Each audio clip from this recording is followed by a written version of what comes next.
रिजवान, आप पीएसएल में एक सक्सेसफुल कैप्टन के तौर पे माने जाते हैं और हम सब ने देखा है आप पाकिस्तान टीम की कप्तानी कर रहे हैं। आपने अभी इंग्लिश में बोला कि हम किसी को प्रूव करनी नहीं है, लेकिन आपने उस वाइट बॉल क्रिकेट की साख को तो उठाना है जो कि पिछले 1-1.5 साल से फैन भी नाराज़ हो गए हैं और जिसकी वजह से ये सब तब्दीलियाँ भी देखी हैं। तो रिजवान का जो कप्तानी की जो लेगेसी होगी, क्या वो प्लेयर को अकोमोडेट करना होगा या परफॉर्मर आप अपनी प्लेइंग 11 में लेके चलेंगे? क्योंकि हमने माजी में ये चीज़ें देखी हैं जिसकी वजह से आज हम शायद 7वें 8वें पे खड़े हैं। तो आपकी लेगेसी क्या होगी? देखिए, मेरी बिल्कुल भी ये एम नहीं है कि मैं कहाँ हूँ, मैं क्या हूँ, मेरे प्लेयर्स कहाँ हैं, क्या है, कैसे कर सकते। हमारे लिए प्रायोरिटी हमारा पाकिस्तान है और किसी तरीके से भी हो वो मैं इसलिए ये कह रहा हूँ कि हमने दुनिया को फॉलो नहीं करना, क्योंकि हमारे लिए पाकिस्तान आगे है। पाकिस्तान को किस तरीके से हम जिता सकते हैं, हम उन चीज़ों को देखने की कोशिश करेंगे। अभी रिसेंटली लास्ट अगर आप टेस्ट सीरीज देख लें तो एक टेक्टिकल पॉइंट था जो चेंज हुआ है, तो गेम हमारी चेंज नहीं हुई थी। हम टेक्टिकल पॉइंट पे हमने चेंज किया, पिचेस डिफरेंट कर दिए, तो अल्लाह पाक ने रिजल्ट दे दिया। तो मैं भी कोशिश कर रहा हूँ कि मैं दुनिया को फॉलो क्यों करूँ। हाँ, मैं ये देखो कोशिश करूँ कि मेरे प्लेयर्स जो हम पाकिस्तान के लिए बेस्ट कर सकते हैं उसमें जैसे भी हो, हमने प्लेयरों को देखा। हम पाकिस्तान की डिमांड ये नहीं है कि वो प्लेयरों को ही लेके चले। पाकिस्तान की डिमांड ये है कि किस तरीके से कौन सा प्लेयर कहाँ में परफॉर्म करे, पाकिस्तान के लिए हमारे लिए बेस्ट है। ओके, आपके पास अब्दुल्ला और सैम अयूब ओपनर हैं। सैम के साथ आपने भी ओपनिंग की हुई है और अब्दुल्ला ने और सैम की हमने ओपनिंग देखी है। ये एक बदकिस्मती, एक सच है कि 2.5-3 ओवर की ओपनिंग जोड़ी हमारी कोलैप्स हो रही है पिछले 2-3 साल से। इमाम को और फ़खर को आप ओडीआई फॉर्मेट में मिस करेंगे और कितना डिफिकल्ट है प्लेइंग 11 इन दोनों के बगैर बनाना आपके लिए ऑनेस्टली? देखिए जी, ये तो इसमें नो डाउट कोई वो नहीं है कि फ़खर और इमाम ने काफ़ी परफॉर्म किया पाकिस्तान के लिए और वो बहुत अच्छे प्लेयर है, हमारे गेम चेंजर्स हैं हमारे पास। क्योंकि जिस तरह हम ओपनिंग जो पेयर था, हमें जो स्टार्ट वो आगे से देता था वो बिल्कुल डिफरेंट था, हमारी चीज़ आसान हो जाती है। मगर हम अभी जैसे हमारे पास भी अपॉर्चुनिटीज़ वगैरह है कि अब यंगस्टर को अगर अपॉर्चुनिटी मिली हुई है तो इनके पास ये मौका किस तरह प्रूव किया जा सकता है। और हम जिस शेप में मतलब देख रहे हैं चीज़ों को कि यार चैम्पियंस ट्रॉफी के लिए हमारे लिए भी चीज़ें बहुत सी आसान हो जाए, क्योंकि हमारे पास अगर आप देख लें कि मैं और बॉबजी है दरमियान में, बाकी हमारे पीछे भी यंगस्टर है, आगे भी यंगस्टर है, तो शायद हमें जो चीज़ें आएगी चैम्पियंस ट्रॉफी के लिए कोई अच्छी चीज़ें मिल जाएगी इंशाल्लाह। रिजवान भाई, अगर देखें हम जिस तरह से बाबर, शाहीन, नसीम, इन लड़कों को टेस्ट सीरीज़ में जो है वो घर भेजा गया, रेस्ट दी गई। अब किस तरह से ओडीआई में अब उनकी वापसी हुई है, किस तरह से देख रहे हैं कि उनका कॉन्फिडेंस जो है वो किस तरह से बूस्ट करेंगे? खासकर उन पर प्रेशर बहुत ज़्यादा है परफॉर्मेंस को लेके।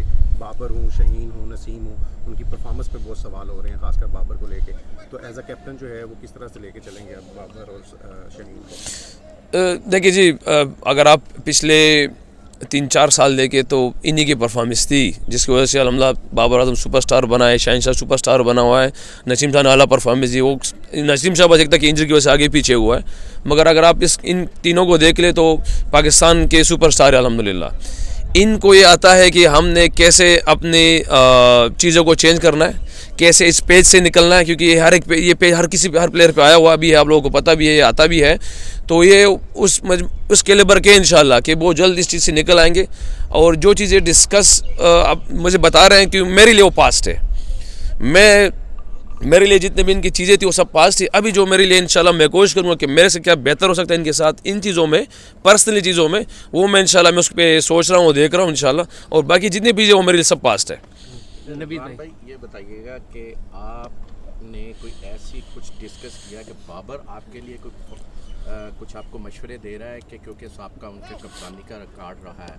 दूसरा ये जो है एमसीजी फ़ैन के हवाले से आप क्या पैगाम देंगे, क्योंकि ये बहुत बड़ा ग्राउंड है और बड़े अच्छे फैंस होती हैं, बड़ी एक्सपेक्टेशन होती है फैंस की, खासकर पाकिस्तान में। पहला सवाल कि बाबर मशवरे देता है कि नहीं देता, मैं शुरू में बोल चुका हूँ कि यहाँ के 15 कप्तान होंगे, क्योंकि सिर्फ टास्क और प्रेजेंटेशन उन बातों के लिए मैं आप लोग के सामने हूँ।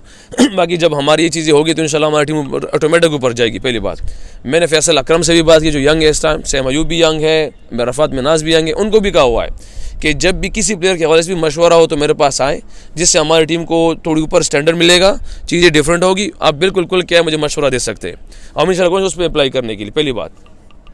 दूसरी बात, जहाँ फैंस के हवाले से, तो पाकिस्तान के फैंस तो हमने हर जगह पे देखे हुए हैं, सिर्फ यहाँ पे नहीं, हर जगह हम दुनिया में कहीं पे भी गए अल्हम्दुलिल्लाह पहुँचे हुए हैं। तो उम्मीद है इंशाल्लाह कि जिस तरह वहाँ पर हर जगह पे सपोर्ट किया हुआ है, हाँ थोड़ा सा ये है कि रिजल्ट पे हमने नाराज़ किया हुआ है, ये हकीकत है जो माननी चाहिए, मगर उम्मीद है इंशाल्लाह कि हर चीज़ें चेंज होगी इंशाल्लाह। एमसीजी में कल आपका मैच है, ऑस्ट्रेलिया वर्ल्ड चैंपियंस भी हैं, उनके आप होम ग्राउंड पे खेल रहे हो। हम यहाँ पर 2022 में 2 T20 हारे हुए हैं, 2023 में हम इसी ग्राउंड पे टेस्ट मैच जीती हुई पोजीशन से मीर हमजा की अच्छी बॉलिंग के बावजूद हारे हुए हैं।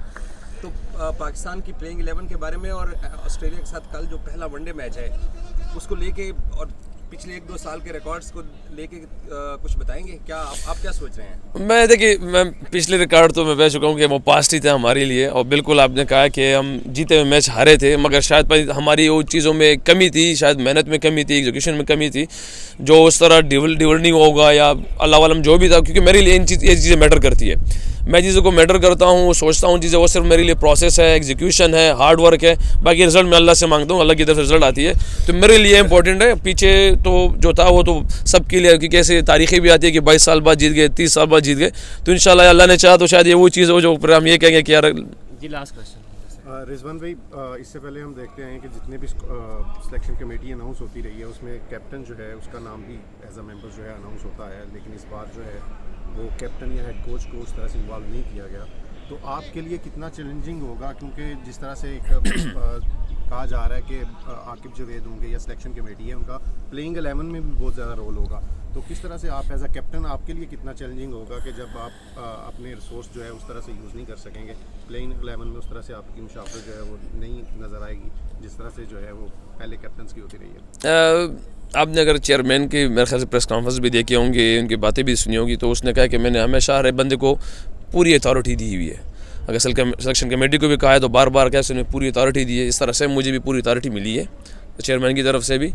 मैं खुश होता हूँ इस चीज़ पे कि मेरे साथ, क्योंकि अगर मैं अकेले सोचूंगा तो मेरे एक माइंड रहेगा, कोच रहेगा तो 2 माइंड रहेंगे, मेरे साथ सिलेक्शन कमेटी भी रहेगी, जैसे शफीक आपको नज़र आ रहा है, सद भी हमारे यहाँ पे मौजूद है, वो भी मैं वो बंदा हूँ कि मैं मशवरे के साथ, जैसे मैंने पहले कहा है कि मैंने यंगस्टर को भी यहाँ पे मशवरे में लिया हुआ है, तो मैं खुश होता हूँ कि यार मशवरे करें, क्योंकि शायद मैं इंसान हूँ, मुझसे भी गलती हो सकती है, बाज़ औक़ात मुझे लगा कि मैं ठीक हूँ, मगर वो जो बंदे मशवरा देंगे तो शायद अच्छी चीज़ निकल आए। तो ऐसा बिल्कुल नहीं है कि बिल्कुल मैं आउट ऑफ द बॉक्स हूँ या चीज़ों से बाहर हूँ। मैंने 15 में, हम जैसे शुरू में भी कहा था कि हमने 8 घंटे जो मशावरत की थी वहाँ पे, तो उसमें मैं भी था, सलमान अली भी उसमें बैठा हुआ था, सारे सेलेक्टर भी बैठे हुए थे, तो 15 अनाउंस हुए, फिर ये अनाउंस हुई, फिर ये सेम अभी जैसे 11 अनाउंस हो रहे, तो मैं भी इनके साथ मशवरा कर रहा हूँ। असद भैया मौजूद है, हम कर रहे हैं, ऐसे नहीं कि बिल्कुल हमारी नहीं मान रहे, हम मशवरे से कर रहे हैं इंशाल्लाह। ये जो टीम में नज़र आ रही है सब बिल्कुल ऐसा ही है कि हमने जो डिसाइड किया वही हो रहा है, मगर मैं खुद इस चीज़ पर हैप्पी हूँ अल्हम्दुलिल्लाह कि मशवरा करते हैं और चीज़ें बेस्ट आएगी इंशाल्लाह। Thank you so much. देखिए जी, आप एज ए कैप्टन बेसिकली आप चीज़ें, जैसे एक कोचिंग का होता है कि वो चीज़ें प्रोवाइड करते हैं, एज ए कैप्टन आपकी ड्यूटी होती है कि आप इसी तरह चीज़ों को लेके चलिए जिसकी जो एबिलिटी है उसको अच्छी तरीके से यूज़ किया जाए, आप इस चीज़ों को देखते हैं। तो मैंने यही कोशिश की है कि लोगों के साथ मैं बात करूँ, उसके साथ पहले से भी आहिस्ता आहिस्ता चीज़ें देखने की कोशिश करूँ, क्योंकि आपको पता है कि अंदर प्रेशर वाला टाइम होता है और इतना टाइम हमारे पास नहीं होता कि हम बहुत सी जल्दी में करें। तो अभी से मैं कोशिश करूँ कि लोगों के साथ यूज़ टू हो जाऊँ, बॉलिंग में भी, बैटिंग में भी। और जहाँ तक हमारी जिन चीज़ों को हमने टारगेट किया है, तो हम इतनी चीज़ों में गए नहीं है कि हम बहुत चीज़ों को फोकस करें। हमारे पास जो है इस टाइम और जो बेस्ट है हमारे पास, वो पूरा करने की कोशिश करेंगे।